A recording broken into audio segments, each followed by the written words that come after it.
Hello everybody. What's going on here? Well, I'll show you. See you in just a second.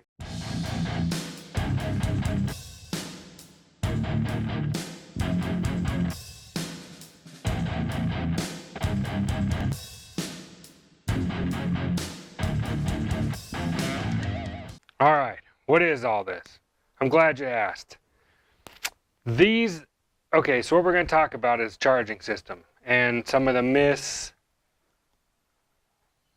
misdiagnosed or misrepresented misunderstandings for charging system, electrical, sizing or whatever have you. So essentially each one of these buckets is a battery. This is the charging system from the alternator. This is my connection for two batteries. When I add a second battery to the system, hold on for that. And this one over here is my drain. This represents my drain. If I open this valve all the way, I can drain this bucket.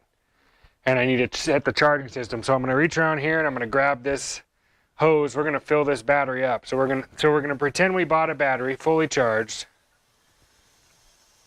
I'm charging it, by the way. This is the charger.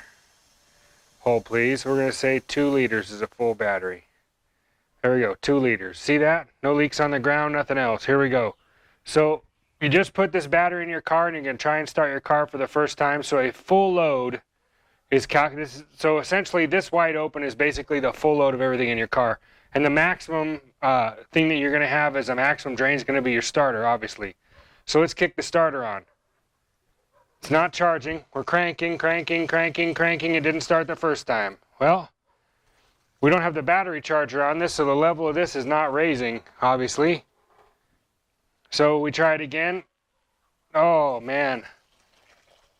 Now we're down to 1 liter. That's a half charged battery. We went from 12 volts or 13.6 or whatever you want to call a fully charged battery down to roughly half that. And if you keep doing this, why, you know what happens. Yep, it's out. There it is. Totally dead. Totally empty. So let's fill it up again. We got it. We're going full charge. There it is. Ooh, slightly overcharged. There we are. Ooh, a little under. Full charge. So our full charge, 2 liters. You guys can see that. Let's crank it. Now we got the tune going. She fires. Don't need to crank anymore, but we got a little bit of drain from the charging system. We had the alternator. We're pretty good. Now the regulator in the alternator backs it off. And we keep the drain and the charging system working together. We have the equal flow roughly. And that's what the alternator is doing. Do I have the capacity to crank this up even more? Oh yeah. That thing will overcharge this battery in 2 seconds. So the regulator does this. It monitors voltage, reaches a certain set, and then adds pressure, basically adds more volume. It works pretty good, right? There's your charging system. It's sized perfectly for this. Let's say we add second set of fans. Now we have a much healthier drain. We have more of a drain. It's not a full drain like the other one, like the charging system or the starting system was, but we have a pretty good drain. You see it running down there? 2 quarts. So we add a little bit, got a good alternator. We picked up one of them 100 amperes. It works pretty good. But now we added like a high zoot fuel system, electric water pump, secondary fans, and we're cranking. This alternator just won't keep up. It'll eventually run it down. That's as good as that alternator says. So what happens if we get a second battery?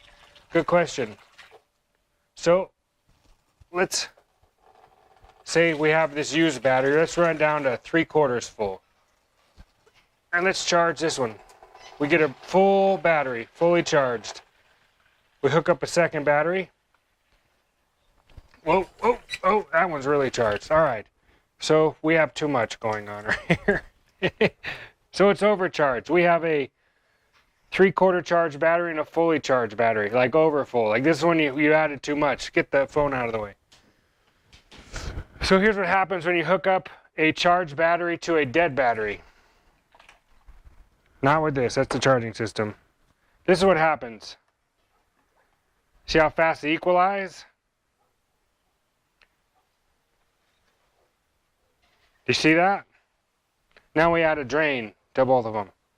We're cranking on it, we have 2 batteries. The level doesn't drop nearly as fast, but it drops equally in both of them, as long as the cabling and everything is sized correctly. So now we have a half charge system. We need to fill it up. We need to charge it.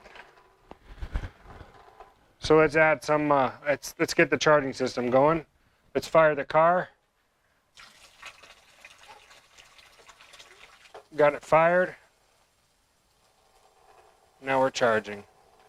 Got our load back.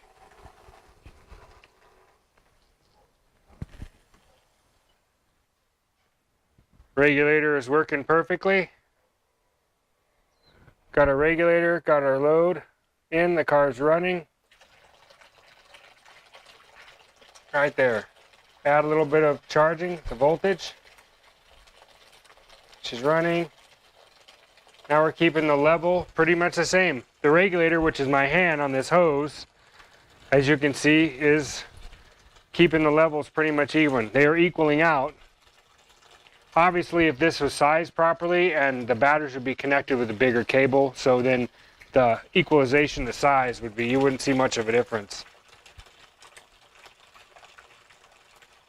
But that's it, pretty much in a nutshell, kids. That's how it works. That's how you size your charging system. Higher output alternator, add a second battery if you need to, but it all goes based on your maximum drain that you've got. Can your maximum drain, can the potential alternator that you have right now, can it keep up, and can the battery keep up with your drain? Obviously in this system, if I have a huge drain going and I have my alternator going maxed out as far as it'll go, say I have a 60 amp or something, it's not keeping up. That alternator is maxed out, so I change it for a better one.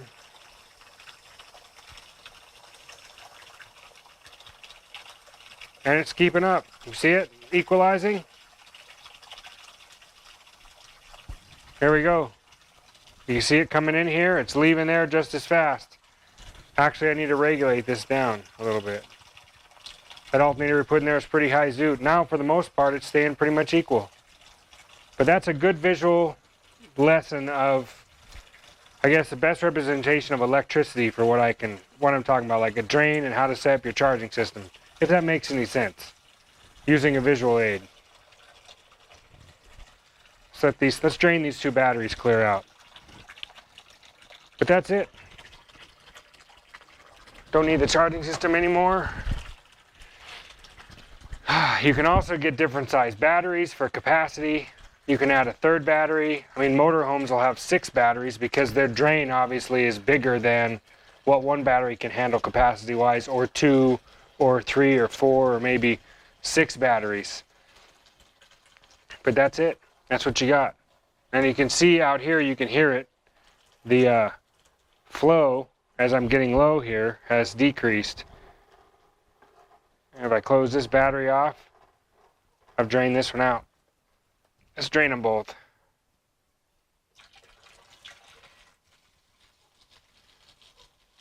You want to know something really funny? Here's the funny part of this whole thing to me. Other than my dog playing with their squeaker toys in there, other than Molly playing with their squeaker toys.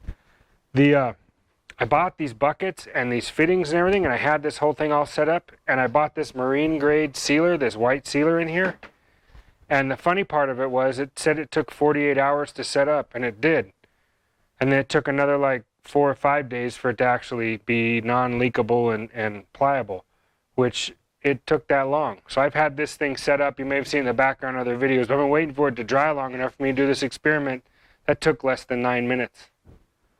Anyway, if you have any questions or anything like that, I don't know if what I was saying makes sense, but I like visual representations in, I need to see it actually physically function. So let's recap. 1 battery, this is your total drain.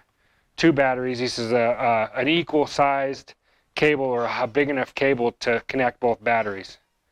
And then the charging system obviously had an equal size or a big enough line to connect it, and I had a regulator working on the alternator. It's all relative. It should complement itself. That's it, kids. See you guys later. Aloha.